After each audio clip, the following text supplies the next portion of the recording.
Здравейте, това е новата ми история, в която ще комбинира суров реализъм, сървайвал оцеляване, психологически елементи и нотка на мистика. Надявам се да ви хареса. Ето началото на Вълкът в моя сън. Анотация. Елена винаги е сънувала един и същи сън.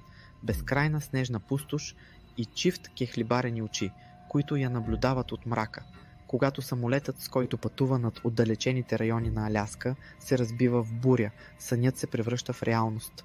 Оцеляла по чудо, но ранена и изолирана, тя трябва да се бори с най-суровите условия на планетата. Но тя не е сама. Някой я наблюдава, човек или звяр, или нещо, което е и двете. Глава първа. Падането на Икар. Светът не свърши с взрив. Свърши списък на разкъсван метал и после тишина. Елена отвори очи. Първото нещо, което усети, не беше болка, а студ. Студ, толкова агресивен и плътен, че се усещаше като тежест върху гърдите й. Тя пое въздух и дробовете й се напълниха с ледени иглички и миризма на изгорял керосин. Има ли някой? Гласът й беше дрезгав, едва чут шепот. Никакъв отговор. Само виенето на вятъра, който блъскаше останките от фюзелажа. Елена се опита да се размърда. Предпазният колан се беше впил в ключицата й, оставяйки морава следа. С треперещи пръсти тя натисна катарамата. Механизмът изштрака и тя се свлече на пода, който сега беше таван. Главата я болеше ужасно. Тя докосна челото си и ръката й се върна лепкава и червена. Кръв. Топла кръв в свят на лед. Това беше лошо. Много лошо. Миризмата щеше да привлече хищници. Тя изпълзя през дупката, където някога беше пилотската кабина. Гледката я накара да замръзне. Намираха се в нищото. Безкрайна бяла пустиня от борове, затрупани под метри сняг и остри сиви скали, които стърчаха като зъби на мъртвец. Самолетът, малък частен Чесна, бе кацнал принудително в короните на дърветата преди да се разбие в снега. Крилото беше откъснато. Опашката липсваше. Марк? Извика тя към купчината смачкан метал на 10 метра от нея. Марк, пилотът. Човекът, който й беше казал, че ще я закара до изследователската станция за 2 часа. Елена се застави да се изправи, макар краката й да бяха като от желе. Тя коцукаше през дълбокия сняг, затъвайки до колене. Всяка крачка беше битка. Тя стигна до останките на кабината. Марк беше там, или поне тялото му. Очите му бяха отворени, втренчени в сивото небе, а стъкло от таблото бе пронизало гърдите му. Елена преглътна жлъчката, която се надигна в гърлото й. Нямаше време за скръб. В курсовете по оцеляване, които беше гледала само на теория, казваха едно. Правило на тройката. 3 минути без въздух, 3 дни без вода, 3 седмици без храна. Но тук, в този ад, имаше и друго правило. 3 часа без топлина. Тя погледна към трупа на Марк. Съжалявам, прошепна тя. Толкова съжалявам. Тя започна да претърсва джобовете му. Запалка, джобно нощче, половин шоколадов десерт. После посегна към якето му. Беше дебела пухенка, много по-добра от нейното градско палто. Сълзите замръзваха по бузите й, докато събличаше мъртвия мъж, но инстинктът за самосъхранение бе заглушил морала. Облече якето върху своето. Сега изглеждаше огромна, но поне треперенето намаля леко. Трябваше да намери завет. Нощта идваше, а с нея и смъртта. Тогава го чу. Не беше вятърът. Беше звук, който караше космите на врата й да настръхнат. Дълбоко, гърлено ръмжене. Точно зад нея. Глава 2. Сянката сред дърветата. Елена се завъртя рязко, стиснала джобното нощче на Марк като смехотворно оръжие срещу дивата природа. Нямаше нищо. Само поклащащи се клони и падащ сняг. Но усещането остана. Усещането, че е плячка. Знам, че си там, каза тя на глас, за да наруши тишината. Гласът й звучеше жалко във величието на гората. Тя се върна при останките на самолета. Фюзелажът беше разцепен, но все още предлагаше някаква защита от вятъра. Тя започна да влачи всичко, което можеше да намери. Седалки, парчета, изолация, куфари, за да затвори пролуките. Докато работеше, ръцете й изтръпваха до безчувственост. Трябваше и огън. Тя събра малко сухи клонки от долната част на близките борове, където снегът не бе проникнал. Намери няколко стари вестника в багажното. С треперещи пръсти щракна запалката. Штрак, искра, пламъче. Когато малкият огън запука в импровизираното огнище от метални отломки, Елена се свлече до него и заплака. Плачът й беше тих, разтърсващ тялото. Беше сама, беше на края на света. Нощта падна бързо, като тежка черна завеса. Температурите се сринаха. Дори с двете якета и огъня, студът намираше път към костите й. Тя се унесе в неспокоен сън. И тогава сънят дойде. Тя тичаше. Не през сняг, а през гъста мъгла. Не беше сама. Чуваше стъпки, 4 крака, които удреха земята в синхрон. Дишането й беше очестено. Обърна се и ги видя. Кехлибарени очи. Не на звяр, който иска да я убие, а на такъв, който я води. Тя се събуди с писък. Огънят беше почти угаснал, останали бяха само тлеещи въглени. Но нещо не беше наред. Снегът пред отвора на нейния заслон скърцаше. Тя затаи дъх. Една сянка се очерта на фона на лунната светлина. Беше огромна. Формата приличаше на вълк, но размерът беше неестествен. Животното стоеше неподвижно, гледайки право в нея. «Махай се!» извика тя и хвърли парче метал към него. Сянката не трепна. Вълкът наклони глава настрани, почти по човешки начин. После бавно се обърна и изчезна в мрака. На сутринта Елена излезе да провери. В снега нямаше следи от вълк. Имаше следи от ботуши. Големи, тежки мъжки ботуши, които бяха стояли точно пред входа на нейния заслон. Глава 3. Ловецът. Следите от ботуши я оплашиха повече от вълка. Вълкът е инстинкт, човекът е умисъл. Но страхът бързо отстъпи място на логиката. Ако тук има човек, значи има и цивилизация. Или поне колиба. Храна. Топлина. Тя взе решение. Нямаше да чака спасителите при самолета. Марк не беше подал сигнал за бедствие, радиото беше мъртво. Никой не знаеше къде са. Трябваше да следва следите. Тя натъпка джобовете си с малкото провизии, шоколада, бутилка вода, която намери под една седалка, и ножчето. Уви краката си с парчета тапицерия, завързани с кабели, за да предпази маратонките си от намокрене. И тръгна. Първия час беше агония. Снегът беше до кръста и на места. Втория час беше халюцинация. Следите водеха нагоре, към хребета на планината. Защо някой би ходил нагоре? Към обяд тя започна да губи чувствителност в пръстите на краката си. Хипотермия, помисли си тя отнесено. Първо ти става студено, после ти става топло, после заспиваш и умираш. Тя спря до едно дърво, за да си поеме дъх. И тогава ги видя. 3 сиви фигури се отделяха от белотата на снега на около 50 метра. Вълци. Истински този път. Те не бяха сами, бяха глутница. Те я бяха подушили. Миризмата на кръв от раната на главата й. «Не!» прошепна тя. Един от вълците, вероятно алфата, оголи зъби. Ръмженето му проехтя в гръдния й кош. Те се приближаваха бавно, уверени в победата си. Елена извади малкото джобно ножче. Беше абсурдно. Сякаш да спреш лавина с клечка за зъби. Вълкът скочи. Елена затвори очи и вдигна ръка. Чу се свистене. Не на тяло, а на въздух, разцепен от нещо бързо. Тъп удар. Скимтене. Тя отвори очи.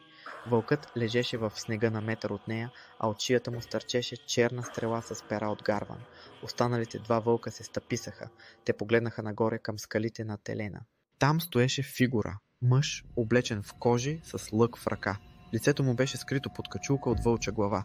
Той извади втора стрела с движение, толкова плавно, че изглеждаше като танц. «Бягайте!» изръмжа той. Гласът му беше дълбок, като камъни, триещи се един в друг. Вълците сякаш разбраха езика му, те се обърнаха и побягнаха.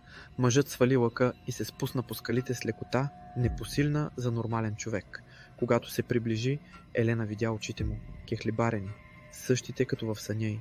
Той я огледа от главата до петите с безразличие, което я жегна повече от студа. «Ти си шумна», каза той, «и миришеш на смърт». «Аз благодаря ти», заекна тя. «Ти ме спаси». Той пристъпи към убития вълк, издърпа стрелата си и я избърса в козината на животното. «Не те спасих заради теб. Спасих те, защото плашеш дивеча ми с писъците си». Той се обърна да си тръгне. «Чакай!» извика Елена и направи крачка, но краката й я предадоха. Тя падна в снега. Мъжът спря. Той въздъхна, сякаш тя беше досадна задача, която му се налага да свърши. Върна се, наведе се над нея и свали качулката си. Лицето му беше рязко, с остри скули и набола брада, покрито с белези от вятъра и битките. Беше красиво, по див, опасен начин. «Ако останеш тук, ще умреш до час», каза той равнодушно. «Помогни ми», примоли се тя. «Мога да те нося», каза той. «Но ако започнеш да бълнуваш или да ме бавиш, ще те оставя. Разбрано?» «Разбрано». Той я вдигна на ръце, сякаш тежеше не повече от перце. Елена усети топлината на тялото му през слоевете дрехи и кожите. Миришеше на дим, смола и кръв. Тя отпусна глава на рамото му и светът изчезна. Глава 4. Цитаделата на самотника. Събуждането беше различно този път. Миришеше на печено месо и билки. Елена примигна. Намираше се в колиба, но думата колиба беше слаба. Това беше крепост от масивни трупи с кожи по стените и огромен каменен комин, в който бумтеше огън. Тя лежеше на легло, покрито с мека меча кожа. Обувките й бяха свалени, а краката й бяха намазани с някакъв мехлем с силна миризма. Мъжът стоеше до огъня, с гръб към нея и бъркаше нещо в железен котел. Той беше свалил дебелите кожи. Носеше само протрит вълнен пуловер, който очертаваше широките му рамене. Жива си, каза той, без да се обръща. Къде съм? Попита тя, опитвайки се да седне. Главата й все още се въртеше. На място, което не съществува на картите ти. Той се обърна и й подаде дървена купа с димяща чорба. Яш, трябват ти сили. Елена пое купата. Ръцете й трепереха. Аз съм Елена. Знам, отвърна той. Видях документите ти, докато спеше. А ти си... Той замълча за момент, сякаш името му беше тайна, която не искаше да сподели. Кайл. Кайл? Повтори тя. Името звучеше древно. Ти живееш тук сам? Сам е относително понятие, каза той и погледна към прозореца, където виелицата отново набираше сила. По-добре яш. Бурята ще продължи 3 дни, никой не излиза и никой не влиза. Елена хапна от чорбата, беше вкусна. Месо, корени, нещо лютиво. Трябва да се свържа с някого. Спасителни екипи. Кайл се разсмя. Смехът му беше сух и лишен от хумор. Спасителни екипи? Елена, ти си в зоната на сенките. Радиовълните тук не работят. Компасите се въртят в кръг. Самолетът ти не падна заради повреда. Падна, защото прелетя над място, което не обича гости. Тя остави купата. Какво искаш да кажеш? Искам да кажа, че единственият начин да излезеш от тук е да оцелееш зимата. А зимата тук... Той се наведе към нея, очите му блестяха на светлината на огъня. Зимата тук има зъби. Ти как оцеляваш? Аз не оцелявам. Аз принадлежа на това място. Той взе купата от ръцете й. Докосването на пръстите му беше горещо. Спи сега. Утре ще започнем да работим. Да работим? Ако искаш да живееш, трябва да престанеш да бъдеш товар и да станеш полезна. Тук няма пътници. Има само ловци и плячка. Избери каква искаш да бъдеш. Той се оттегли в другия край на стаята и започна да остри един нож. Ритмичният звук беше успокояващ и заплашителен едновременно. Глава 5. Шепотът на дървото. На следващата сутрин Кайл не й даде почивка. Ставай, каза той и хвърли чифт кожени панталони и бутуши върху нея.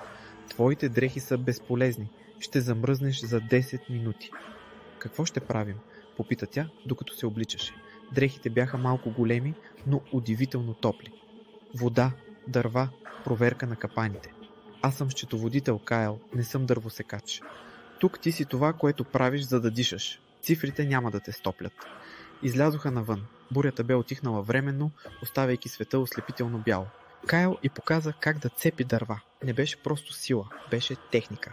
Гледай жилките на дървото, наставляваше той, застанал плътно зад нея, коригирайки хвата й върху брадвата. Удари там, където той иска да се разцепи. Не се бори с него.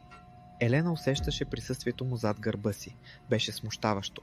Той беше груб, взискателен, но търпелив по странен начин. След няколко часа тежък труд, тя беше изтощена, но за първи път не й беше студено. Кръвта кипеше във вените й. Добре, каза Кайл, оглеждайки купчината дърва. Не е зле за счетоводител. Това беше първият път, когато в гласа му имаше нотка на одобрение. След обед той я заведе до близката рекичка, за да пробият леда за вода. Докато вървяха, Елена забеляза нещо странно.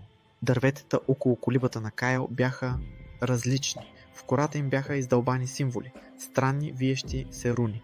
Какви са тези знаци? Попита тя. Кайл се напрегна. Гърбът му се изправи. Защита. От какво? От вълците. Вълците са най-малкият ти проблем, отсече той.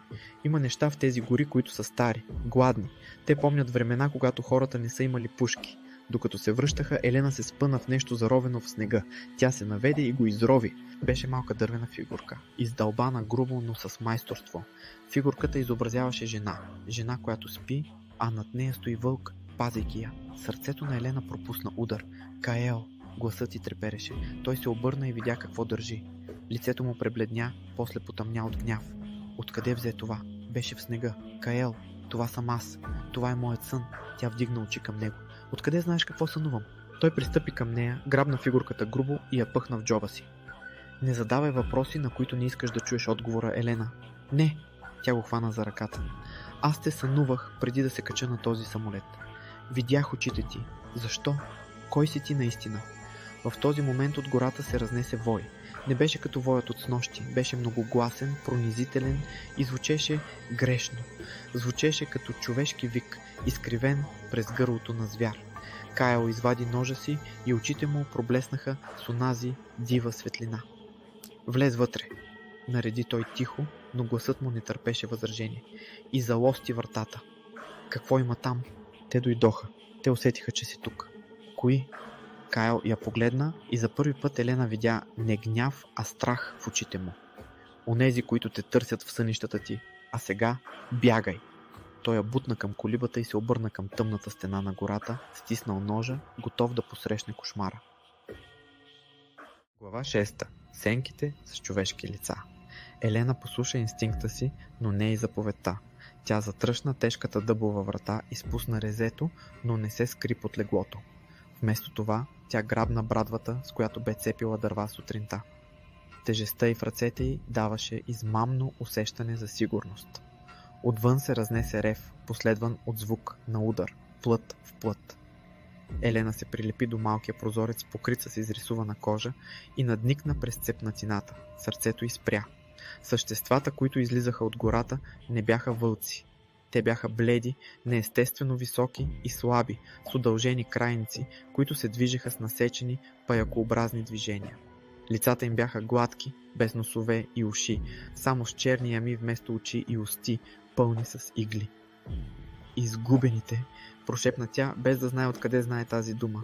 Кайл беше вихрушка от стомана и гняв. Той се биеше с тях, с брутална ефективност. Движенията му бяха твърде бързи за човешко око. Той отсичаше крайници, избягваше ногти и нанасяше удари, които чупеха кости.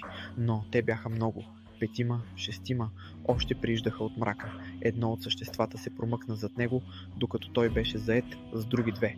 То скочи върху гърба му, впивайки зъби в рамото му. Кайл изрева. Звукът беше смесица от човешки вик и вълчи лай. Очите му просветнаха в ярко-златисто толкова силно, че осветиха снега наоколо. Той хвана съществото за врата и го хвърли в дървото с такава сила, че гръбнакът му изпука. Но друго същество се насочи към колибата. То подуши въздуха пред вратата и започна да драска по дървото. Ногтите му минаваха през дъба, като през масло. Вратата се разтресе. Още веднъж. И още веднъж пантите изкърцаха жално. Елена знаеше, че Кайл няма да успее да стигне на време. Тя погледна към огнището, грабна един горящ дънер с дебела кожена ръкавица. Когато ногтите на съществото пробиха вратата и гротескната му глава се опита да влезе, Елена не изпищя. Тя заби горящото дърво право в черната паст на чудовището. Тварта изпищя, звук като стържене на вилица по стъкло, и се дръпна назад, обхваната от пламъци. Това даде на Кайл секундата, от която се нуждаеше. Той връхлетя върху горящото същество и го довърши с едно движение на ножа. Тишината се върна също толкова внезапно, колкото беше изчезнала. Само пукането на огъня и тежкото дишане на Кайл нарушаваха покоя. Глава 7. Кръв и сребро. Вратата се отвори и Кайл влезе, носейки със себе си мириса на озон и прясна кръв. Той изглеждаше ужасно. Дрехите му бяха разкъсани на ивици, а от дълбока рана на рамото му се стичаше тъмна кръв. Той се олюля. Елена хвърли брадвата и се втурна към него точно на време, за да го подхване преди да падне. Ти си идиотка, изхриптя той, докато тя го влачеше към леглото. Казах ти да се скриеш. А ти си задник, отвърна тя. Гласът ти трепереше от адреналин. Но спасих задника ти, така че млъкни.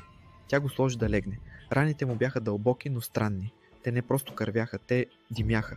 Какво да правя? Кажи ми какво да правя. Паниката започна да я завладява. Шкафът, посочи той с трепереща ръка. Синята бутилка. И иглата. Елена намери бутилката. Течността вътре миришеше на спирт и някаква остра билка. Тя разкъса остатъците от ризата му. Гледката я накара да затаи дъх. Тялото на Кайл беше карта на болката. Стари белези се пресичаха с нови рани. Но най-шокиращото беше, че раните вече започваха да се затварят бавно, видимо за окото. Ти се лекуваш, прошепна тя. Недостатъчно бързо, изръмжа той, стискайки зъби. Изсипи го. Тя поля раната с течността. Кайл изви гръб в арка и извика от болка. Ръцете му стиснаха мечите кожи толкова силно, че ногтите му, които за миг изглеждаха по-дълги и остри от човешките, ги пробиха. Елена започна да шие най-дълбоката рана. Ръцете й бяха покрити с кръвта му, беше гореща, почти пареща. Докато работеше, усети погледа му върху себе си. Очите му вече не бяха изцяло златисти, но зениците му все още бяха вертикални. Защо не побягна? Попита той тихо. Когато вратата поддаде, нямаше къде да отида, отвърна тя, завързвайки конеца. Лъжеш. Той протегна ръка и докосна лицето й. Пръстите му бяха груби, но докосването беше неочаквано нежно. Палецът му избърса едно петно сажди от скулата й. В този момент, сред миризмата на кръв и страх, въздухът между тях се промени. Напрежението вече не беше от опасността, а от нещо друго, първично и електрическо. Ти се би за мен, каза Кайл, сякаш това беше най-странното нещо на света. Ти ме спаси от вълците, сега сме квит. Той поклати глава. Не, Елена, не сме. Ти нямаш представа в какво се забърка. Тя сложи ръка върху гърдите му, точно върху сърцето, което биеше бавно и мощно под дланта й. Тогава ми кажи, стига тайни, какво си ти? Кайл я хвана за китката. Погледът му се спусна към устните й, после се върна в очите й. Имаше борба в него, между звяра, който искаше да вземе своето, и мъжа, който искаше да я предпази. Аз съм проклятието на тази гора, прошепна той. И твоята съдба, ако не избягаш от мен веднага. Глава 8. Пазителят на прага. Елена не дръпна ръката си. Не мога да избягам, Кайл. Самолетът ми се разби, навън има чудовища без лица. А ти си единственият, който знае правилата на играта. Кайл пусна ръката й и се изправи седнал, въпреки протеста на тялото си. Той погледна към огъня. Тези същества се наричат Вендиго или изгубените. Душите на хора, които са прибегнали до канибализъм през тежките зими, обладани от гладни духове. Те са вечно гладни, но те не идват толкова близо до цитаделата. Никога. Защо дойдоха сега? Заради теб. Елена почувства хлад. Защо заради мен? Кайл се обърна и я погледна право в очите. Защото ти си котвата. В сънищата ти не просто сънуваш. Ти виждаш през моите очи. Ние сме свързани, Елена, от години. Всеки път, когато аз заспивах зимен сън, съзнанието ми търсеше топлина, търсеше човечност, за да не се превърна напълно в звяр. И те намери. Ти си влизал в главата ми? Не на сила. Не, ти ме пусна. Фигурката, която намери, аз я направих в транс. Не знаех коя си, знаех само усещането за теб. Той въздъхна тежко. Аз съм от рода на пазителите. В кръвта ми тече магията на първите хора и силата на вълка. Моята задача е да държа изгубените далеч от света на хората. Но цената е, че губя себе си. Със всяка битка, с всяка рана, вълкът взима повече. Елена осъзна ужасната истина. Ти губиш човешкото си съзнание? Да. И ти си единственото нещо, което ме държи в разсъдък. Затова самолетът ти падна. Моята сила те притегли. Не исках да те нараня. Исках само да си по-близо. Но сега, след като си тук физически, миризмата ти, душата ти, те действат като фар за всички чудовища в радиус от 100 мили. Те знаят, че ако те убият, аз ще се пречупя и ще стана един от тях. Тишина. Тежка и плътна. Елена трябваше да е ужасена. Трябваше да го намрази, че е причинил катастрофата. Но тя погледна раните му, самотния му живот, борбата му. Тя разбираше самотата. Животът й в града, сред милиони хора, беше също толкова празен, колкото неговия тук. Значи съм стръв, попита тя горчиво. Не. Кайл се наведе и челото му докосна нейното. Кожата му гореше.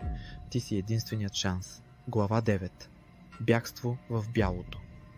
На сутринта колибата не беше убежище, беше капан, вратата беше на трески, миризмата на изгоряла плът на Вендиго още висеше във въздуха. Трябва да тръгваме, каза Кайл, докато тъпчеше провизии в кожена раница. Той се движеше по-сковано от обикновено, но раните му бяха затворени. Регенерацията му беше невероятна, макар и да го изтощаваше. Къде? Попита Елена, докато завързваше снегоходките, които той направи. На север, към светилището на предците. Там земята е свята, изгубените не могат да стъпят. Има радиостанция от Втората световна война, може би работи. А ти, ще дойдеш ли с мен? Кайл спря за миг. Гръбнакът му се напрегна. Ще те завяда до там, после ще видим. Пътуването беше кошмар. Снегът беше дълбок, а вятърът режеше като бръснач. Кайл вървеше пръв, проправяйки партина. Той беше нащрек, главата му се въртеше постоянно, ноздрите му подушваха въздуха. Към обяд спряха за почивка под надвеса на една скала. Елена трепереше въпреки движението. Кайл седна плътно до нея и я загърна с наметалото си. Топлината му беше живото спасяваща. Как се справяш? Попита той. Краката ми са като камъни, но съм добре. Тя се гушна в него. Беше толкова естествено, сякаш го бяха правили хиляди пъти. Кайл? Ако стигнем до радиото и дойдат да ме вземат, какво ще стане с теб? Той не отговори веднага. Взе ръката я в своята, сравнявайки малката й длан с неговата, груба и белязана. Аз не мога да напусна гората, Елена. Ако пресека границата, ще умра. Магията ме държи жив. Извън нея съм просто труп на 300 години. Елена дръпна ръката си, шокирана. 300 години! Времето тук тече различно. Аз съм последният. Не! Тя го хвана за реверите на якето и го дръпна към себе си. В очите й имаше сълзи и ярост. Няма да те оставя тук сам. Не и след като те намерих. Кайл я погледна с тъга и копнеж толкова дълбок, че можеше да погълне света. Ти принадлежиш на света на светлината, Елена. Аз съм сянка. Сенките не могат да съществуват без светлина, контрира тя. Той се наведе и я целуна. Беше отчаяна, груба целувка, с вкус на сняг и горчевина. Елена отвърна с цялата си страст, впивайки пръсти в косата му. За момент студът изчезна. Имаше само огън. Внезапно Кайл се дръпна рязко. Той изръмжа, изправяйки се на крака. Какво? Попита тя замаяна. Те са тук и не са сами. Той погледна към върховете на дърветата. Алфата на изгубените идва. И той е довел бурята със себе си. Глава 10. Окото на бурята. Бурята, която ги връхлетя, не беше естествена. Вятърът виеше с гласове на мъртъвци. Видимостта падна до нула. Дръж се за колана ми! Изкрещя Кайл, за да надвика вятъра. Не ме пускай, каквото и да става. Те се движеха слепешком. Елена едва дишаше. Всеки дъх беше борба. Изведнъж от бялата мъгла изплува огромна сянка. Беше Вендиго, но 3 пъти по-голямо от тези в колибата. Рога от лед стърчаха от черепа му. Кайл избута Елена зад себе си. Бягай към скалите, изрева той. Не, тръгвай! Кайл свали раницата и дрехите си за секунди. Костите му изпукаха, тялото му се изви и оголеми. Козина покри кожата му, муцуната му се издължи. Пред очите на Елена той се трансформира. Не просто във вълк, а в бойно чудовище. Двукрак звяр от мускули, ногти и ярост. Истинската му форма. Той се хвърли срещу гигантското Вендиго. Сблъсъкът разтърси земята. Елена се затича към скалите, но се спря. Тя извади револвера, който Кайл й беше дал преди тръгване. Беше стар, тежък колт. 6 патрона, беше казал той. За теб, ако те хванат. Тя вдигна оръжието. Ръцете й трепереха. Кайл и чудовището бяха кълбо от зъби и ногти. Вендигото го беше притиснал. Елена се прицели. Не в главата си, както той беше казал, а в бялото око на чудовището. Бам! Изстрелът отекна. Чудовището изрева и пусна Кайл. Вълкът Кайл се възползва от мига и заби челюсти в гърлото на тварта. Черен и хор опръска снега. Чудовището падна. Кайл остана прав, дишайки тежко. Той се обърна към Елена. Муцуната му беше окървавена, очите му бяха напълно животински. Той направи крачка към нея. Ръмженето му беше заплашително. Той не я познаваше. Звярат беше поел контрол. Кайл! Прошепна тя, сваляйки оръжието. Това съм аз. Елена. Вълкът се напрегна за скок. Елена направи немислимото. Тя свали ръкавицата си и протегна голата си ръка към него. Аз съм твоят сън, помниш ли? Вълкът спря. Ноздрите му трепнаха, улавяйки аромата й. Той се приближи бавно. Огромната му глава стигна до ръката й. Той изкимтя тихо и допря мокрия си нос до дланта й. Светлината в очите му се промени. Разумът се върна. Той падна на колене и започна да се смалява, връщайки се в човешка форма, гол и треперещ в снега. Елена се хвърли върху него, покривайки го с якето си, плачейки и смеейки се едновременно. Те бяха оцелели, но най-тежкото тепърва предстоеше. Глава 11. Кристалната отроба. Светилището не беше храм, построен от човешка ръка. беше пещера, скрита зад водопад от замръзнала вода. Вътре стените бяха покрити с огромни кварцови кристали, които сияеха със собствена бледа светлина. Кайл се свлече на пода, веднага щом влязоха. Трансформацията и битката бяха изцедили силите му. Той дишаше хриптящо, кожата му беше ледено студена. Елена го покри с всичко, което имаха, и запали малък огън от сухи мъхове, които намери в нишите на пещерата. Тук сме, прошепна тя, галяйки потта от челото му. В безопасност сме. Никой не е в безопасност тук, промърмори той в полусън. Това място, той иска жертва. Елена се изправи и се огледа. В центъра на пещерата имаше олтар, плосък черен камък, върху който беше издълбан символ – вълк захапал опашката си. Тя се приближи, усещаше странно притегляне, коремът я заболя, остра, пронизваща болка, която я накара да се привие. Не го докосвай! Гласът на Кайл беше слаб, но панически. Твърде късно. Елена постави ръка върху камъка. В момента на контакта залата се изпълни със тътен. Кристалите запулсираха в червено. Енергия премина през ръката й, нагоре към сърцето и надолу към утробата й. Не беше болка, беше събуждане. Тя политна назад и падна. Светът се завъртя, гадеше й се. В устата си усещаше вкус на мед и желязо. Кайл допълзя до нея. Той я хвана за раменете. Очите му, сега изцяло човешки, но изпълнени с ужас, я сканираха. Какво направи? Попита той. Не знам. Притегли ме. Кайл, лошо ми е. Той я помириса. Изражението му се промени от страх в пълно недоумение.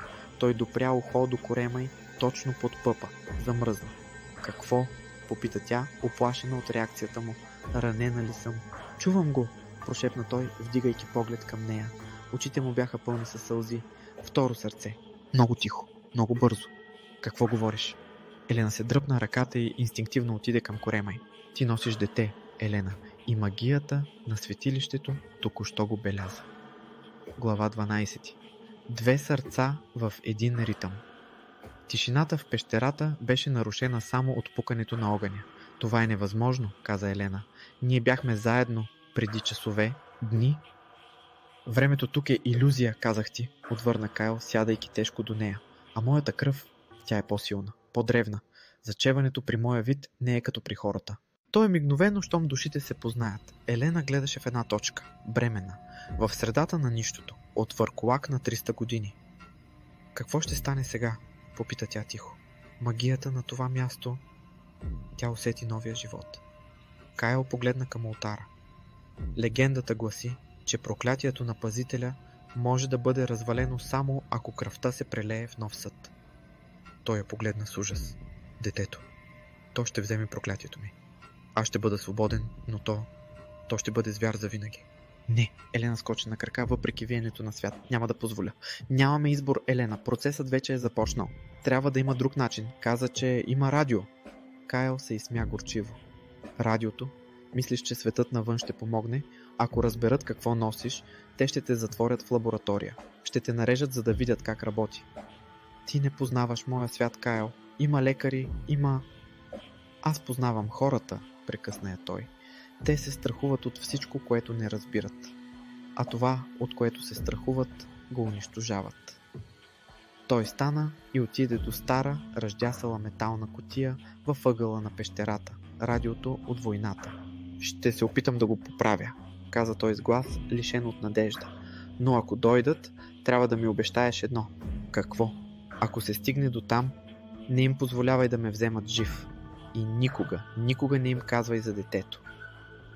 Глава 13. Железните птици. 2 дни минаха в трескаво чакане. Елена се чувстваше все по-странно. Сетивата й се изостреха. Чуваше как капките вода падат на метри от нея. Усещаше миризмата на снега, преди да е влязъл в пещерата. Гладът й беше ненаситен. Кайл я хранеше с всичко, което успяваше да улови, гледайки я с онази смесица от любов и вина. На третата сутрин радиото изпращя. Повтарям, сигнал СОС координати. Чува ли ме някой? Елена грабна микрофона. Тук сме, чувате ли ни? Имаме ранени. Госпожо, вие ли сте Елена Вагнер? Търсим ви от седмица. Да, аз съм. Моля ви, побързайте. Кайл стоеше на входа на пещерата, втренчен в небето. Те идват, каза той равно. Това е добра новина, Кайл. Ще ни измъкнат. Не, той се обърна. Лицето му беше каменно. Те ще измъкнат теб. Аз оставам. Няма да те оставя. Трябва. Границата на магията е на километър от тук. Ако я пресека, годините ще ме застигнат за секунди. Ще се превърна в прах. Елена истина. Значи, това е краят? Това е шансът за детето, каза той, слагайки ръка на корема й. Ако излезеш сега, преди да се е родило, то може би ще бъде човек. Магията тук е силна, но навън отслабва. Преди тя да успее да възрази, звукът на ротори разцепи въздуха. Огромен военен хеликоптер се показа над хребета, вдигайки облаци сняг. Тръгвай, извика Кайл. Посрещни ги, нека видят само теб. Глава 14. Сблъсък на светове. Елена излезе от пещерата, размахвайки ръце.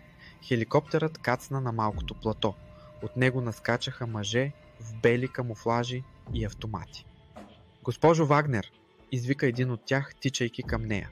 В безопасност сте. Те я сграбчиха, завивайки я в термоодеяла. Сама ли сте? Попита командирът, оглеждайки входа на пещерата. На термалните камери засякохме още един топлинен сигнал. Елена замръзна.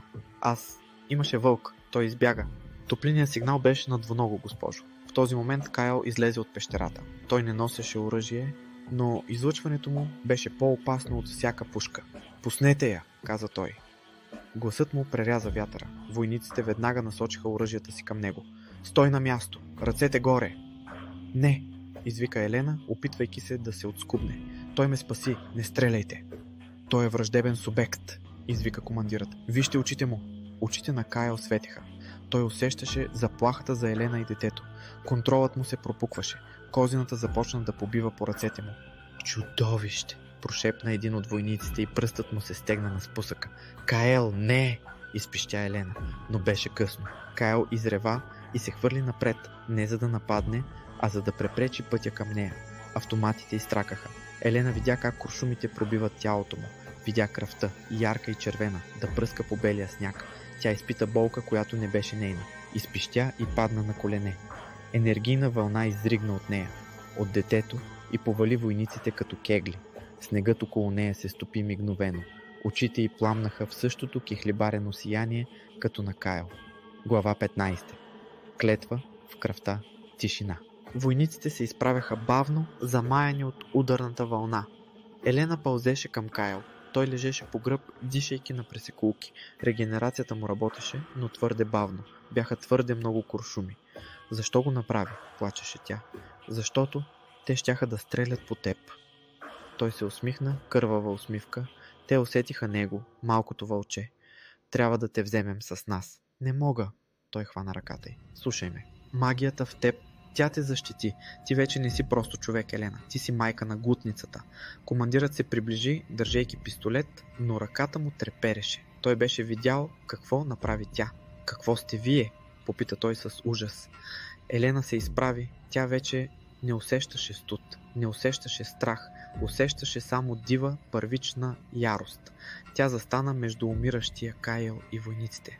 Ако го докоснете още веднъж, каза тя с глас, в който се чуваше ехо от ръмжение, ще ви избия до крак. Тя погледна към Кайл. Няма да те оставя да умреш тук и няма да те оставя да станеш прах. Тя се наведе и разкъса вената на китката си с зъби, допря кървящата си ръка до устните му. Пий. Моята кръв вече е смесена с твоята магия и човешката ми същност. Това е мостът. Кайл се колебаеше, но инстинктът надделя. Той отпи. Светлина, ослепителна и бяла, обгърна двамата. Когато сиянието изчезна, раните на Кайл бяха затворени, но нещо се беше променило. Очите му вече не бяха кехлибарени, бяха сини, човешки, а очите на Елена останаха златни. Тя беше взела проклятието, или поне част от него, върху себе си, за да го спаси. Войниците ги гледаха вцепенени. Качете го на хеликоптера, нареди Елена. Това не беше молба, беше заповед на Алфа. Командирът кимна, хипнотизиран от силата й. Хеликоптерът се издигна, оставяйки кървавия сняг и светилището зад тях. Кайл държеше ръката й, гледайки я с благоговение и страх. Какво направи Елена? Попита той тихо. Спасих ни, отвърна тя, галяйки корема си, където второто сърце биеше силно. Сега отиваме в моя свят и горко на всеки, който се опита да ни спре. Край на първа част. Историята е подготвена за продължение. Втора част – Градът на вълците, където Елена трябва да се справи с промените в тялото си, правителството, което иска да ги изследва, и Кайл, който трябва да се научи да бъде смъртен в модерен свят, докато тя става все по-дива. Извинете, че прекъсвам историята, но ще добавя малко допълнение и пояснение за следващата част. Част И – досиета на героите. След края на книга, първо, тези профили отразяват състоянието на героите в началото на втората част. Ролите са разменени. Елена е носителят на силата, а Кайл е уязвимият. Първа, Елена Вагнер, The Anchor, The Alpha Mother. Възраст 28 года. Предишна професия – счетоводител, корпоративен анализатор. Външен вид. Преди е имала меки черти, сега изглежда по-изострена. Най-голямата промяна са очите й. При силна емоция или опасност, те стават златистоки хлебарени, наследени от Кайл. Сили. Свръхчовешки сетива. Чува сърдечен ритъм, усеща лъжата по феромоните. Телепатична връзка. Може да чува мислите на Кайл и евентуално на детето. Енергиен взрив. При краен стрес освобождава ударна вълна, защитен механизъм на плода. Слабост. Бременността изцежда силите й. Тя все още не контролира гнева на звяра в себе си. Вътрешен конфликт. Борбата да запази човечността си, докато инстинктите я карат да разкъса всеки, който я погледне накриво. Страхът, че се превръща в чудовище. Втори. Кайл, The Fallen Guardian. Възраст. На вид 35 година. Реална възраст 300 плюс година. Статус. Бивш пазител, сега смъртен човек. Външен вид. Белезите му остават, но вече не зарастват магически. Очите му са наситено сини, човешки. Тялото му е все още силно, но уязвимо. Умения. Експерт по оцеляване, ръкопашен бой и хладно оръжие. Познава стария език и магията, макар вече да не може да я ползва пряко. Слабост. Смъртността. Той не е свикнал да усеща студ, умора или трайна болка. Вътрешен конфликт. Чувството за безполезност. Той е свикнал да бъде защитникът, а сега Елена трябва да пази него. Трудна адаптация към технологиите и шума на 21 век. 3. Пробектът. Нероденото дете. Същност, хибрид между древен дух и човек. Роля. Източникът на магията, която поддържа Елена и Кайл свързани. То учи чрез майка си още преди да се е родило. 4. Доктор Елиас Ванс, новият антагонист. Роля. Ръководител на отдел ксенобиология към секретна правителствена агенция. Мотивация. Той не е злодей в традиционния смисъл, а фанатичен учен. Иска да разбере как биологията на Кайл е победила ентропията, стареенето, и да използва ДНК-то на Елена за създаване на супервойници. Част 2. Градът на вълците. План конспект. Тази част пренася жанра от Wilderness Survival към Urban Thriller, Sci-Fi. Етап 1. Златната клетка. Глави 1-5. Сюжет. Елена и Кайл са настанени в луксозен, но строго охраняван медицински комплекс под претекст за карантина. Конфликт. Лекарите, водени от доктор Ванс, правят непрекъснати изследвания на Елена. Те откриват, че ДНК-то й се променя с всеки ден. Кайл е държан отделно. Той осъзнава, че е слаб, хваща грип за първи път от векове и това го ужасява. Елена започва да чува мислите на персонала, разбира, че никога няма да ги пуснат. Кулминация на етапа, Кайл успява да импровизира оръжие от пластмасова прибори за хранене. Елена използва гласа на алфата, за да подчини едно от кучетата на охраната и да създаде хаос. Те бягат от комплекса. Етап 2. Бетонната джунгла. Глави 6-12. Сюжет. Действието се развива в голям зимен мегаполис, примерно Сиатъл или Торонто. Елена и Кайл са бегълци. Адаптация. Кайл е шокиран от света, колите, шума, смартфоните. Елена го учи как да бъде човек, как да ползва пари, как да се облича, как да се слива с тълпата. Елена обаче има проблем с града. Миризмите на хората, агресията на улицата я провокират да атакува. Кайл трябва да я успокоява, разменяйки ролите им от гората. Заплахата. Доктор Ванс пуска по петите им не просто войници, а ловци, наемници, оборудвани с технологии, базирани на проби от кръвта на Вендиго от първа част. Съюзник. Откриват стар приятел на Елена, хакер или бивш колега, който им помага с нови самоличности, но е скептичен към историята им, докато не вижда очите на Елена. Етап 3. Пробуждането на кръвта. Глави 13-18. Сюжет. Бременността напрезва. Елена влиза в 7-ми месец, но детето расте неестествено бързо. Обрат. Оказва се, че доктор Ванс е запазил тъкани от мъртвото Вендиго и се опитва да създаде свои пазители. Тези нови същества обаче са нестабилни и започват да убиват цивилни в града. Медиите го описват като сериен убиец. Действие. Кайл разпознава почерка на чудовищата. Той иска да ги спре, но е слаб. Елена решава, че тя трябва да ловува. Започва да излиза нощем, превръщайки се в градска легенда. Жената вълк. Етап 4. Раждането и войната. Глави 19-25. Сюжет. Агенцията ги локализира. Те са обградени в изоставена метростанция или стара фабрика. Кулминация. Елена започва да ражда по време на престрелката. Болката й предизвиква психичен шок, който вади от строя електрониката на войниците. Големият финал. Каел се бие като човек, с тактика и огнестрелно оръжие, защитавайки жена си. Детето се ражда, то не плаче, то изръмжава. В момента на раждането магията се връща частично в Кайл, чрез връзката с детето, позволявайки му за кратко да си върне силата и да унищожи елитния отряд на Ванс. Край на книгата. Те оцеляват, но градът е видял твърде много. Те не могат да се крият повече. Елена, Кайл и бебето, момче, напускат града, отправяйки се към други светилища по света, за да търсят съюзници. Войната е обявена. Тук преминаваме от жанра Wilderness Survival към Sci-Fi Thriller. Част 20. Градът на вълците. Глава 16. Досието Омега. Място. Секретна база Аегис. 48 часа след екстракцията. Доктор Елиас Ванс не обичаше мистериите. Той обичаше фактите. А фактите, които се излъчваха на монитора пред него, противоречаха на всичко, което беше учил по биология и физика. Той превъртя записа от наградната камера на сержант Ковалски за 10-ти път. Кадърът беше размазан от снежната буря, но моментът се виждаше ясно. Мъжът, или каквото беше това нещо, беше пронизан от поне 5 куршума 5,56 мм. Трябваше да е мъртъв. А после жената. Ванс натисна пауза точно в момента, когато очите на Елена Вагнер светнаха в златисто. Сензорите на хеликоптера бяха отчели енергиен пик, подобен на малък електромагнитен импулс. Докладвай статуса, каза той, без да се обръща към асистентката си. Субект Алфа. Мъжът е стабилен сър, куршумите са извадени, тъканите му се възстановяват с 300% по-бързо от нормалното, но процесът се забавя. Имунната му система е в шок. Той е развил висока температура. Изглежда, че обикновен грипен вирус го атакува агресивно. Ванс се усмихна леко. Разбира се, той е живял в стерилна среда.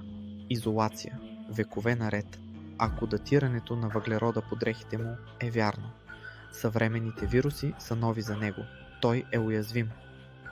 А жената, субект Бета, Ванс стана и отиде до прозореца, който гледаше към изолационната камера долу. Елена спеше, вързана с колани за леглото, заобиколена от машини. Тя е истинската награда Мария. Мъжът е реликва, изчерпана батерия, но тя е реакторът. Кръвните й тестове показват химера ДНК, човешки геном, преплетен с нещо непознато. И тя е бременна. Бременна? Да, и плодът расте с часове, не с дни. Ванс оправи очилата си. Увеличете дозата на успокоителните. Искам я в съзнание, но упоена. Не знаем на какво е способна, ако се разяри. И дръжте мъжа далеч от нея. Той е нейният спусък. Глава 17. Златната клетка. Елена се събуди с усещането, че плува в сироп. Клепачите й тежаха тонове. Отвори очи и видя бяло. Бял таван, бели стени, бяла светлина, която будеше зениците й. Тя се опита да вдигне ръка, но чу звън на метал, белезници, меки, подплатени с кожа, но стоманени отдолу. Каел? Изграчи тя. Гърлото й беше сухо като шкурка. Никакъв отговор. Само тихото писукане на монитора за сърдечен ритъм. Туп-туп, туп-туп. Това беше нейното сърце, но тя чуваше и друго, по-бързо, по-тихо, идващо отвътре. Бебето. То беше добре. И тогава тя го чу. Трети ритъм. Далечен, слаб, неравен. През стените, през етажите. Каел. Тя затвори очи и се концентрира. В главата й нахуха образи, които не бяха нейни. Студ, треска, миризма на спирт и пластмаса. чувство на безпомощност. Той не разбираше какво е иглата в ръката му. Той мислеше, че го измъчват с отрова. Той е болен, прошепна Елена.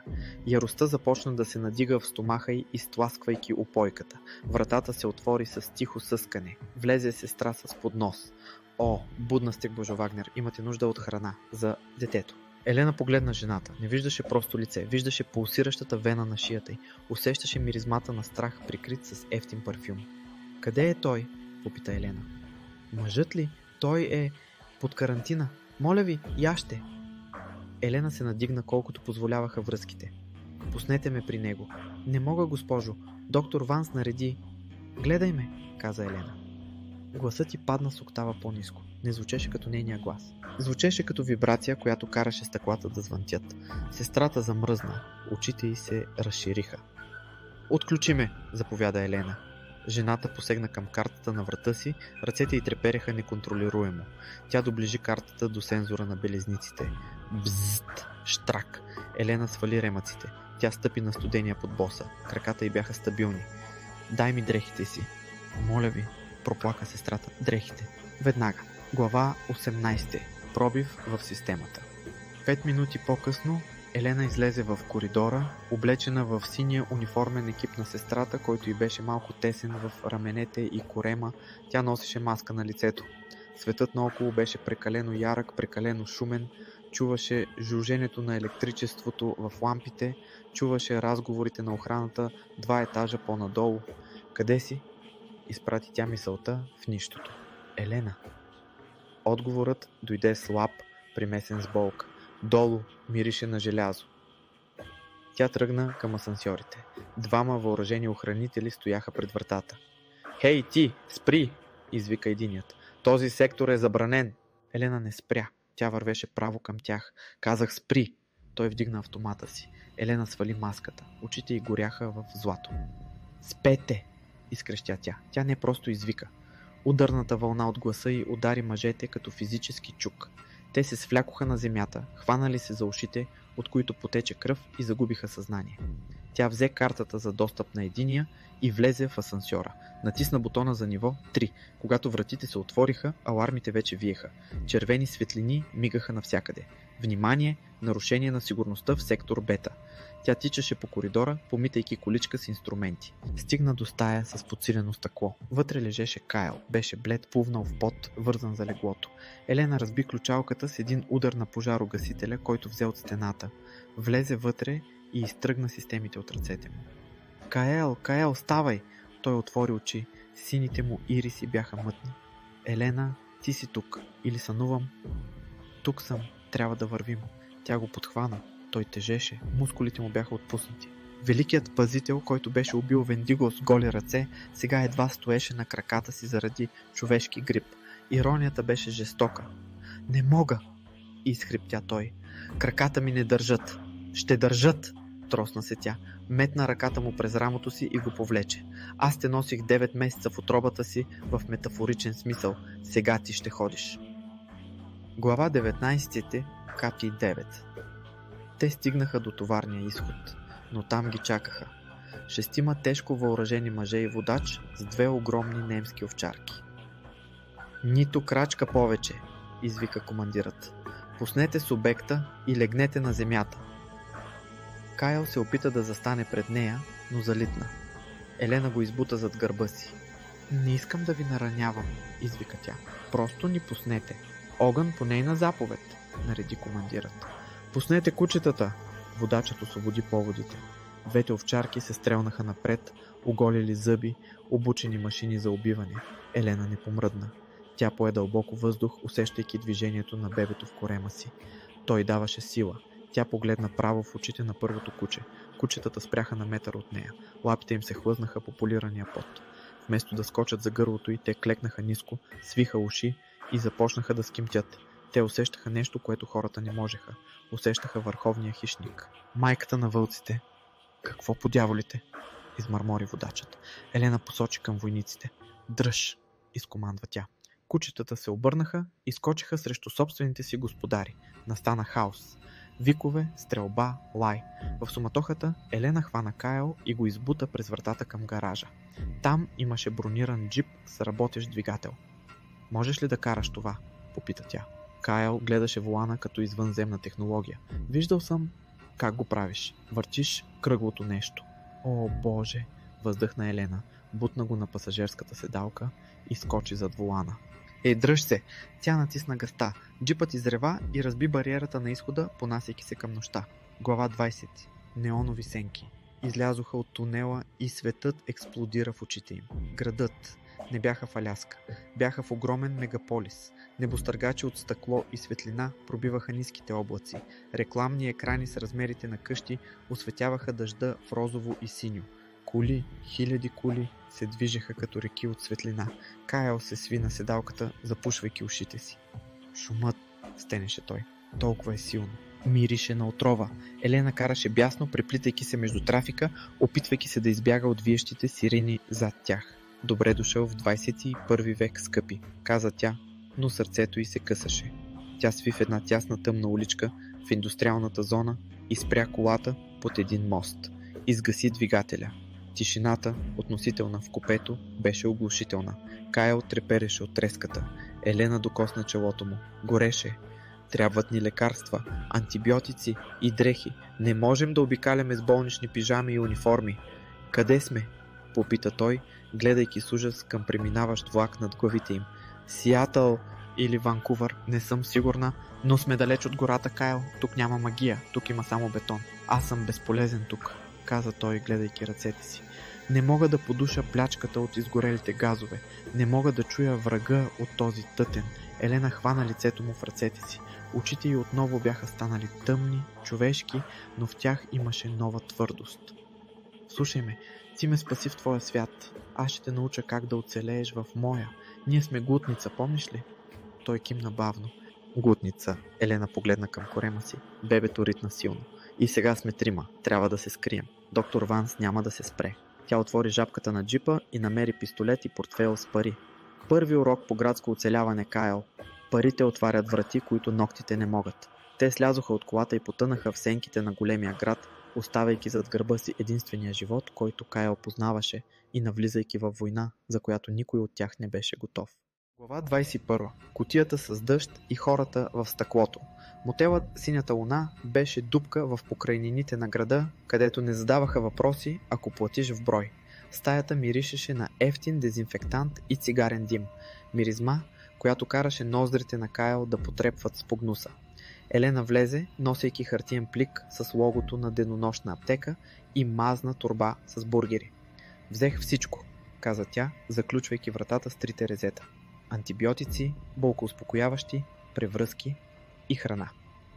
Тя намери Кайл в банята. Той стоеше под душа, облечен с дънките, които бяха откраднали, твърде тесни за бедрата му, и гледаше водата, която строеше от слушалката, с абсолютно недоумение. Това е магия, каза той, без да я поглежда.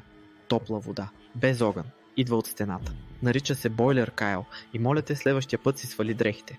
Тя спря водата и му помогна да излезе. Треската му беше спаднала леко, но очите му все още бяха твърде блестящи. Елена му подаде хапчетата. Изяж това. Отровата на шаманите? Медицина. Ще убие боболечките в кръвта ти. След като смени превръзките му, раните зарастваха бавно, оставяйки грозни червени белези, тя включи телевизора, за да заглуши тишината. Кайл отскочи назад, вадейки ножа, който беше свил от кухнята на мотела. Има хора в кутията, изръмжа той. Това са новини, Кайл, не са истински. Успокой се. На екрана се появи снимка, размазан кадър от охранителна камера на болницата. Лицата им. Издирват се особено опасни бегълци, въоръжени и непредсказуеми, свързани с биотероризъм. Кайл се загледа в екрана, сваляйки ножа бавно. Те ни ловуват с очи, които виждат навсякъде. Как може да се скрием от това? Елена отхапа от безвкусния хамбургер, чувствайки се изтощена. Като станем невидими, имам приятел в града, Маркус. Той може да ни направи нови лица. Приятел? Кайл я погледна с подозрение. Мъж? Не ревнувай, пещерен човек. Той е хакер. И ми дължи услуга. Глава 22. Дигитални сенки.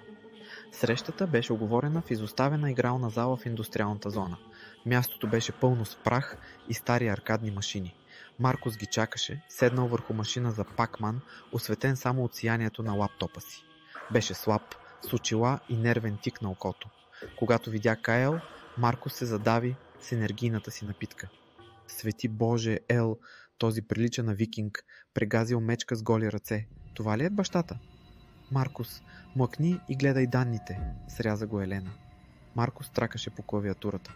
Виж сега, влязох в системата на Аегис, както искаше. Но, Елена, това не е полицията. Това е частна армия. Доктор Ванс, този тип е луд, има проби от кръвта ти, има симулации. Той спря и пребледня. Какви симулации? Попита Кайл, надвесвайки се над него. Маркус се сви под сянката му. Генетични хибриди. Той се опитва да комбинира твоето ДНК с нещо мъртво. Документите, Маркус, настоя Елена. Готови са. Нови паспорти, кредитни карти с чиста история. Но трябва да бягате от страната. Ванс има алгоритъм, който следи за топлинни аномалии. Маркус погледна корема на Елена. Каквото и да има вътре, то свети на сателитите като коледна елха. Внезапно Кайл изръмжа. Той сграбчи Маркус за яката и го дръпна надолу. Секунда по-късно стъклената витрина на залата се пръсна на хиляди парчета. Червена лазерна точка пробяга по стената. Намериха ни, извика Кайл. Глава 23. Неуспешните опити. Те се хвърлиха зад редица от стари машини. Куршумите дъвчеха метала и пластмасата. Откъде знаеха? Изкрещя Елена. Не знам, писна Маркус. Може би проследиха влизането ми. Вратите на залата бяха изкъртени. Влязоха 3 фигури. Носеха черни тактически костюми, но движенията им бяха грешни, накъсани. Зверини. Те свалиха маските си. Лицата им бяха сиви, с изпъкнали вени и очи без ириси. Устите им бяха пълни с метални импланти, заместващи зъбите. Това са моите братовчеди, каза Кайл с горчивина и погнуса. Неуспешните опити на Ванс да създаде пазител. Първият хибрид изкрещя. Дигитализиран вой. И се хвърли напред с неестествена скорост. Кайл нямаше силата на вълка, но имаше опита на 300 години война. Той грабна една метална тръба от счупената машина и пресрещна хибрида. Ударът беше точен, но хибридът не почувства болка. Той блъсна Кайл в стената. Кайл изпъшка, ребрата му изпукаха. Човешкото му тяло беше твърде крехко. Кайл, извика Елена. Вторият хибрид се насочи към нея и Маркус. Елена усети как бебето се обръща рязко. Болка прониза гръбнака й. Защити ги! Гласът в главата й не беше нейн, беше древен. Елена протегна ръка. Очите й пламнаха. Всичките електронни машини в залата се включиха едновременно. Екраните заблестяха, жиците изпукаха. Тя насочи енергията към хибрида. Волтова дъга изкочи от най-близкия контакт и удари съществото в гърдите. Имплантите му дадоха накъсо. То затанцува конвулсивно и падна, димящо. Третият хибрид обаче беше по-умен. Той заобиколи и хвана Кайл за гърлото, вдигайки го във въздуха. Не! Изхриптя Кайл, ритайки безпомощно. Елена беше изтощена от енергийния удар.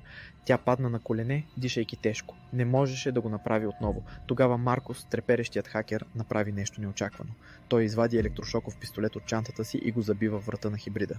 Точно където кожата се срещаше с костюма. Пусни го изрод такъв. Токът не уби хибрида, но го накара да пусне Кайл. Кайл падна, пое дъх, грабна металната тръба и я заби в окото на съществото. Този път то не стана.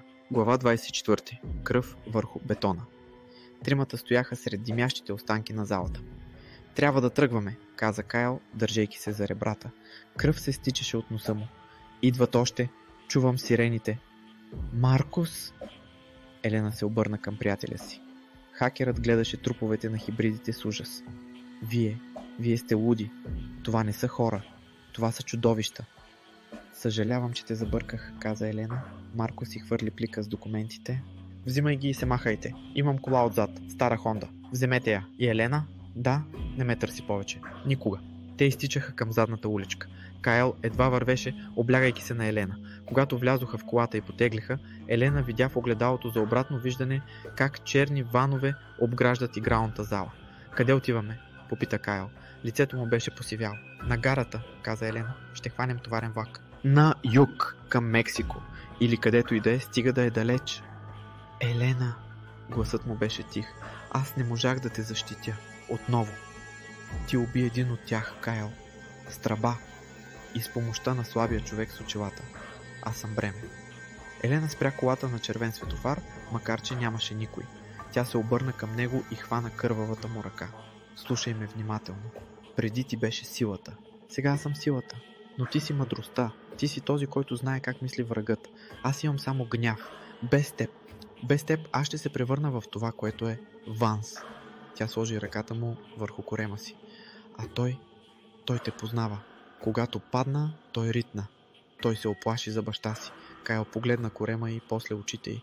В синия му поглед се върна искрица решителност. Тогава ще се науча. Ще се науча да стрелям с вашите гръмки пръчки. Ще се науча да карам вашите железни зверове. И ще убия Ванс, като човек.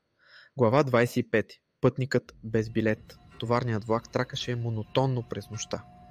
Те се бяха скрили в един полупразен вагон, превозващ индустриална хартия. Беше студено, но Елена не го усещаше. Хормоните и магията поддържаха тялото й горещо като пещ. Кайл спеше, сгушен в нея, завит с едно от платнищата. Елена гледаше през процепа на вратата как светлините на градовете преминават. Тя знаеше, че това е само началото. Ванс щеше да ги преследва до края на света. Хибридите щяха да стават по-силни. А детето, тя сложи ръка на корема си. Под кожата й пробягаха златни нишки. Детето растеше. И то не беше просто бебе. То беше оръжие. Ние сме готови. Помисли си тя и за първи път усети как вълкът в нея, не този на Кайл, а нейният собствен, роден от обстоятелствата, надига глава и изръмжава срещу мрака. Крайна част 2. Сега сме на прага на финалната част, или третата голяма арка. Героите са в движение, обучени и мотивирани, но с ограничени ресурси. Част 3. Кръвта на предците. Глава 26. Картата на спящите. Влакът ги стовари в прашната пустош на Ню Мексико, близо до границата. Жегата беше рязък контраст с снега, от който бе започнал всичко. Тук слънцето не галеше, то бичуваше, те се укриха в изоставена мина за тюркоаз. Елена беше тежка, коремът й беше неестествено голям за 7-я месец. Кожата й беше опъната до крайност, а под нея се виждаха златни отблясъци. Тя почти не можеше да ходи. Кайл разтла една стара пътна карта върху съндък с динамит. Мислех, че съм последният, каза той, чертайки линии с въглен. Но докато пътувахме, сънищата се върнаха. Човешкият ми мозък не блокира спомените така, както вълчият. Има и други, попита Елена, опитвайки се да намери удобна поза върху твърдата земя. Имаше 12. Пазители на кардиналните точки. Аз пазех севера, но имаше един тук. Той заби пръст в точка в пустинята, известна като зоната на мълчанието. Торин, пазителят на пясъците. Мислиш, че е жив? Тези като нас не умират от времето, Елена. Те спят. Ако Торин е там, той е в стазис. Но без магията си не мога да го събудя. Аз съм просто човек с хубави рефлекси. Елена се изправи с усилие. Очите й блеснаха за миг. Ти не можеш, но ние можем. Тя посочи корема си. Той е батерията, Кайл. Той е ключът. Ако събудим още един пазител. Ще имаме армия, довърши Кайл. Или поне някой, който може да разкъса танковете на Ванс като хартия. Глава 27. Зоната на мълчанието. Пътуването през пустинята беше ад. Откраднатият пикап прегряваше 2 пъти. Водата беше на привършване. Но когато навлязоха в зоната, всичко утихна. Радиото спря да шуми. Телефоните угаснаха. Дори вятърът сякаш се блъскаше в невидима стена. Стигнаха до каньон от червени скали. Кайл ги поведе с увереност, която не идваше от картата, а от паметта на кръвта. В дъното на каньона имаше вход, затрупан от скали. Тук е, каза той. Прекараха часове в местене на камъни. Кайл работеше до изнемога, ръцете му кървяха, но не спираше. Когато отвориха пролука, отвътре лъхна хладен, сух въздух, миришещ на тамян и смърт. Влязоха. Пещерата беше огромна зала, поддържана от колони, издялани като гигантски кобри. В центъра, върху каменен саркофаг, лежеше фигура. Беше огромна, по-висока дори от Кайл в истинската му форма. Кожата му беше като изсушен пергамент, опъната върху костите. Носеше броня от бронз и злато. Торин, прошепна Кайл с благоговение. Братко. Той се приближи и докосна ръката на мумията. Нищо. Студ. Твърде късно е. Гласът на Кайл се пречупи. Той е изгаснал. Няма искра. В този момент Елена изпищя. Тя се свлече на колене, хванала се за корема. Елена! Кайл се хвърли към нея. Започва! Изхриптя тя. Сега! Не сега! Моля те, не сега! Не, аз избирам! Извика тя. Водите й изтекоха, но не бяха бистри. Бяха светещи. Глава 28. Раждане под обсада. Преди Кайл да успее да направи каквото и да е, входът на пещерата експлодира. Светлината на слънцето нахлу заедно с облак прах. В небето над каньона висяха 3 бойни хеликоптера, черни, без обозначения. Доктор Ванс не беше губил време. Знам, че сте там. Гласът на Ванс, усилен през високоговорители, отекна в каньона. Няма къде да бягате. Предайте се и ще спасим бебето. Съпротивата е смърт. Кайл погледна към Елена, която се гърчеше в родилни мъки, и после към входа, където вече се спускаха въжета с тежко въоръжени войници и още от онези хибриди. Той извади пистолета, който носеше, и провери пълнителя. Колко време? Попита той Елена. Не знам, изкрещя тя. Контракциите бяха на всеки 10 секунди. Енергията около нея пукаше като статично електричество.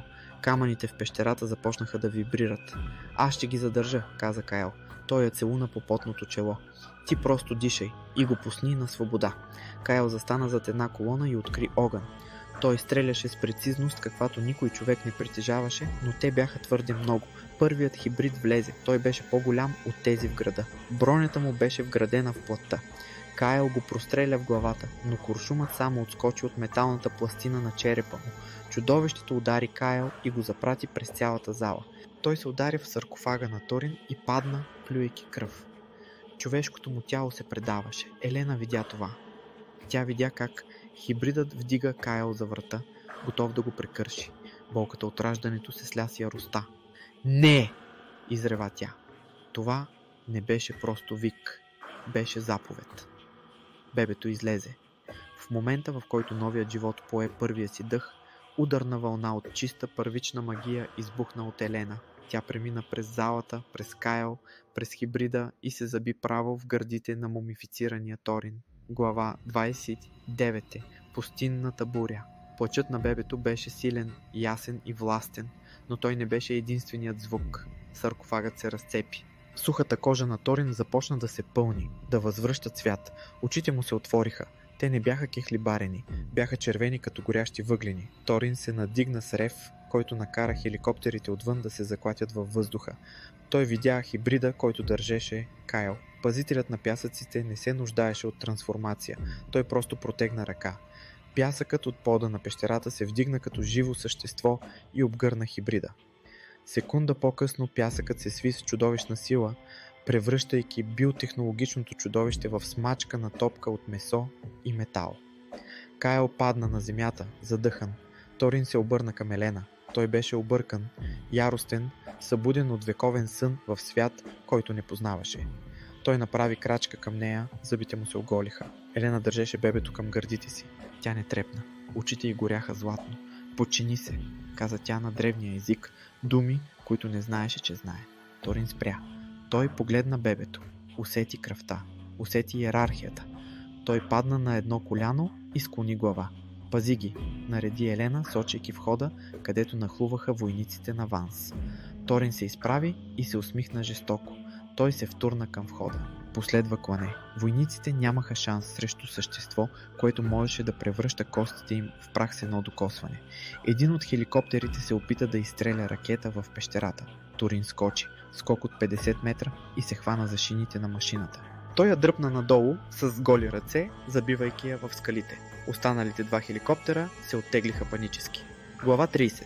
Триумвиратът. Тишината се върна в пустинята, нарушавана само от пукането на горящите останки на хеликоптера. Елена седеше, облегната на саркофага, увила сина си в разкъсаната риза на Кайл. Кайл куцаше към нея. Той изглеждаше ужасно. Посинен, кървящ, с няколко счупени ребра, но жив. Торин стоеше на входа на пещерата, пазейки, докато пясъчният вятър миеше кръвта от ръцете му. Сега, в нормална форма, той приличаше на гигант с бронзова кожа и дълга черна коса. Кайл коленичи до Елена и погледна детето. То беше съвършено. Имаше малко тъмна коса и когато отвори очи, едното беше синьо като на Кайл, а другото златно като на вълк. Как ще го наречем? Попита Кайл тихо. Лиам, каза Елена. Означава защитник. Торин се приближи бавно. Той говореше с дълбок, гърлен глас, който звучеше като търкалящи се камъни. Езикът му беше стар, но Елена го разбираше чрез магията. Наследникът е роден, кръгът е затворен. Той погледна Кайл с презрение. Ти си паднал ниско, братко, станал си смъртен. Направих го, за да ги спася, отвърна Кайл твърдо. И бих го направил отново. Торин изсумтя, но в погледа му имаше уважение.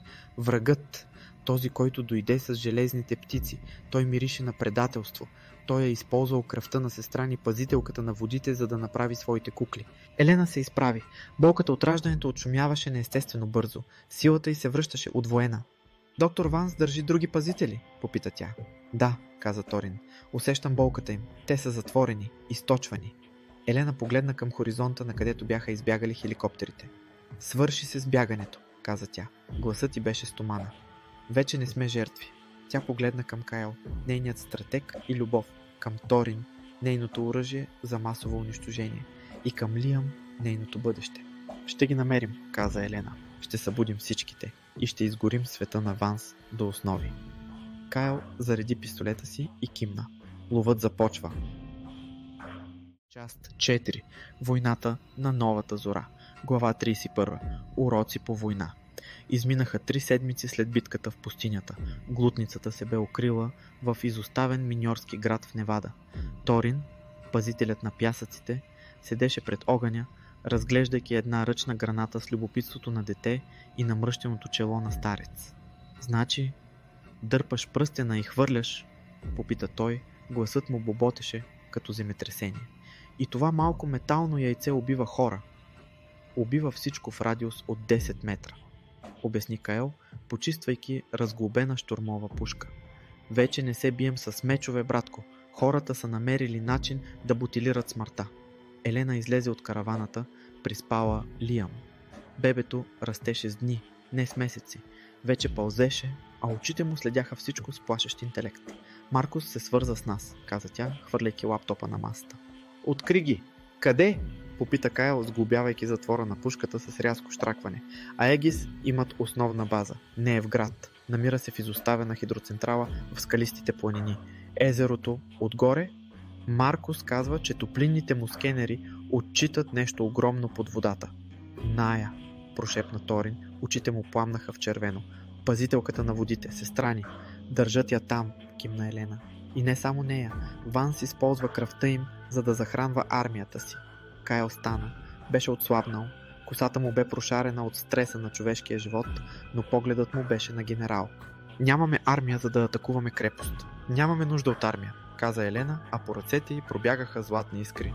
Имаме бог на войната, тя кимна към Торин.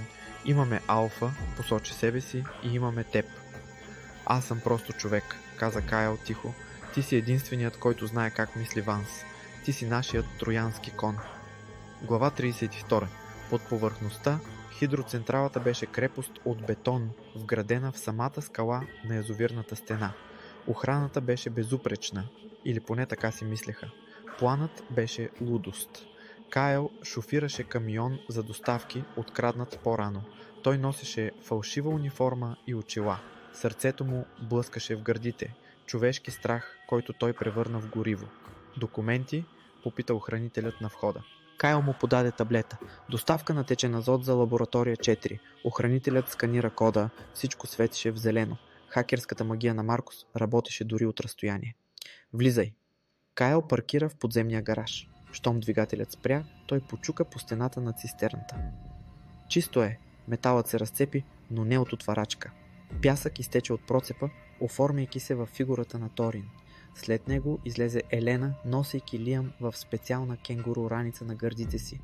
Този въздух е мъртъв, изръмжа Торин. Пази си силите, сряза го Елена.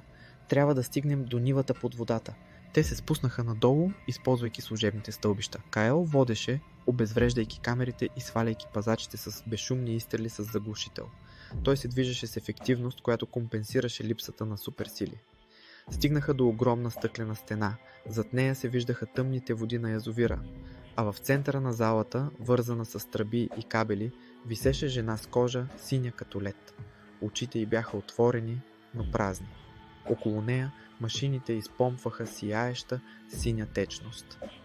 Ная, извика Торин и се хвърли напред, забравяйки за стелта. Чакай, извика Кайл. Твърде късно. Сирените виснаха. От сенките излязоха не хибриди, а самият доктор Ванс, облечен в екзоскелет, захранван от синята течност. Глава 33. Еволюцията на Ванс. Очаквах ви. Гласът на Ванс беше усилен от високоговорителите на костюма му.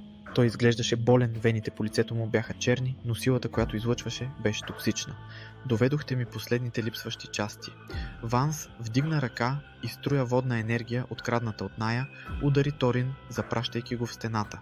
Пазителят на пясъците се превърна в прах, за да омекоти удара и се реформира, ревейки от гняв. Ти крадеш това, което не ти принадлежи, червей! Изрева Торин и изпрати вълна от каменни шипове през пода. Ванс се издигна във въздуха с джетове на костюма си. Аз съм бъдещето! Вие сте от живелица! Елена се скри зад една конзола, покривайки Лиам. Кайл, трябва да освободим Ная. Ако тя се събуди, ще му отнеме източника. Как? Тя е в силус от подсилено стъкло. Лиам, каза Елена. Той усеща магията. Тя погледна бебето. Лиам не плачеше. Той гледаше към синята жена с любопитство. Елена хвана малката му ръчичка и я насочи към стъклото. Помогни и Малчо, Елена канализира своята енергия през детето. Златен лъч изригна от дланта на бебето и удари стъклото на затвора. Не го счупи, а го накара да пее. Резонанс. Ванс видя това. Не! Той насочи оръжията си към Елена. Гледай мен, копеле! Извика Кайл. Той излезе от укритието, държейки не пистолет, а гранатомет, който беше взел от склада. Яш това! Гранатата удари екзоскелета на Ванс. Експлозията не го проби, но го дестабилизира. Той падна на земята. Глава 34. Пробуждането на водата. Златният лъч на Лиам и Елена достигна критична точка. Стъклото на затвора се пръсна. Водата нахлу в залата. Ная падна на мокрия пот, кашляйки. Тръбите се изтръгнаха от тялото й. Тя вдигна поглед. Очите й бяха бели водовъртежи. Тя видя Торин, видя Елена и видя Ванс, който се опитваше да се изправи. Ти! Гласът ти беше като шум на океан. Ти пи от мен. Ванс се опита да стреля, но костюмът му даде на късо.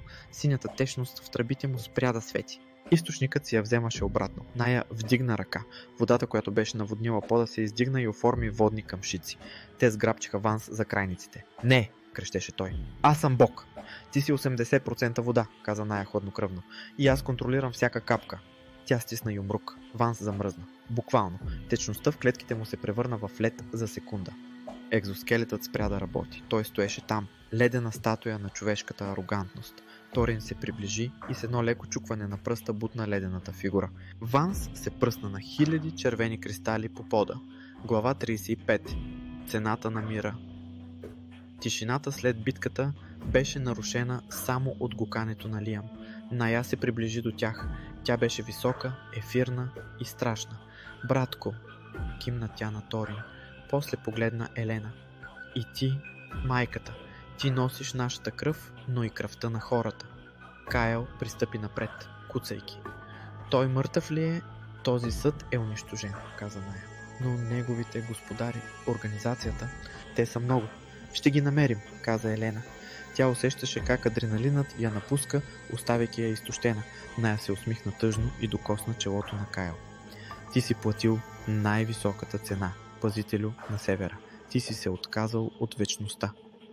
Получих нещо по-добро, каза Кайл, хващайки ръката на Елена и поглеждайки сина си. Получих живот. Какво ще правим сега? Попита Торин. Светът се е променил. Ние сме чудовища в него. Елена се изправи. Златните й очи блестяха. Светът има нужда от чудовища, които да го пазят от други чудовища. Ще намерим останалите спящи. Ще създадем нов съвет. Не за да владеем хората, а за да поддържаме баланса. Епилог. Вълкът и луната. 1 година по-късно. Хижата в Аляска беше възстановена. Беше същата, но и различна. Имаше сателитна чиния и детска люлка на верандата. Кайл цепеше дърва. Движенията му бяха по-бавни от преди, но в тях имаше спокойна сила. Той остаряваше. Първите бръчки около очите му вече се виждаха и той ги обичаше. Всяка една от тях беше спечелен ден. Елена излезе на верандата, Лиам, вече проходил, тичаше след едно кученце хъски в снега. Детето се спъна, но вместо да падне, въздухът около него се сгъсти и го задържа. Той се разсмя. Маркус се обади, каза Елена, подавайки чаша кафе на Кайл. Намерили са още един. В джунглите на Амазонка, пазителят на корените.